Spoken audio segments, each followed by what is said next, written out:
बनारस नहीं बम्बैया, नहीं बनारस नहीं बम्बैया, नहीं दिल्ली शहर के भौजी। नहीं बनारस नहीं बम्बैया, नहीं बनारस नहीं बम्बैया, नहीं दिल्ली शहर के। हमके दुल्हा चाहिए भौजी जिला कुशीनगर के। हमके दुल्हा चाहिए भौजी यूपी वाला शहर के। दिलवा के बुझल चारी हो कहेली राजकुमारी हो। दिलवा के बुझल चारी हो कहेली राजकुमारी हो।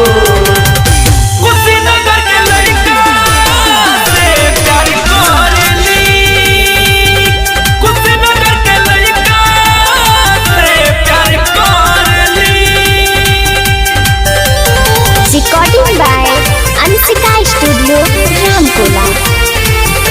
भौजी सुना आजमगढ़ देवरिया गोरखपुर के माटी, जौनपुर के दुल्हा चाहिए भोजपुरिया खैती, भोजपुरिया खैती। आजमगढ़ देवरिया गोरखपुर के माटी, जौनपुर के दुल्हा चाहिए भोजपुरिया खैती। नहीं छपरा नहीं यारा, नहीं छपरा नहीं यारा, नहीं पटना शहर के। हमके दुल्हा चाहिए भौजी जिला कुशीनगर के। हमके दुल्हा चाहिए भौजी यूपी वाला शहर के। ससुरा कहेली यूपी शहर के। ई तो ससुरा कहेली यूपी शहर के। दिलवा के हल कुशीनगर में। ई तो ससुरा कहेली यूपी शहर के।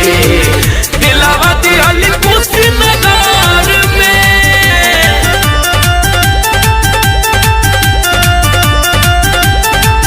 भौजी सुना लइका संस्कारी हमें जिला गाजीपुर के। बुढ़ो जवान लगे हर दोई मिर्जापुर के, दोई मिर्जापुर के। लइका संस्कारी हमें जिला गाजीपुर के। बुढ़ो जवान लगे हर दोई मिर्जापुर के। नाही गुजरात नाही चेन्नई, नाही गुजरात नाही चेन्नई, नाही केरल शहर के।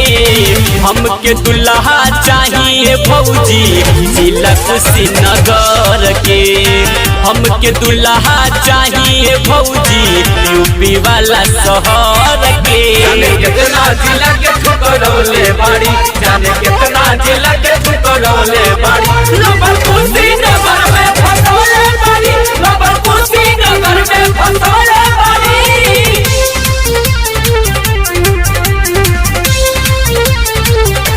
भौजी सुना ओही रे जिला पे दिल्ली गई फांसी, वही जाके हमन गायक संदीप परदेसी, संदीप परदेसी। ओही रे जिला पे दिल्ली गई फांसी, वही जाके हमन गायक संदीप परदेसी। नाही सतीश जी नाही आलोक जी, नाही याद के रवि प्रतापगढ़, नाही पंकज राइटर के। हमके दुल्हा चाहिए भौजी जिला कुशीनगर के। हमके दुल्हा चाहिए भौजी यूपी वाला शहर के। हमके दुल्हा चाहिए भौजी जिला कुशीनगर के। हमके दुल्हा चाहिए भौजी यूपी वाला शहर के।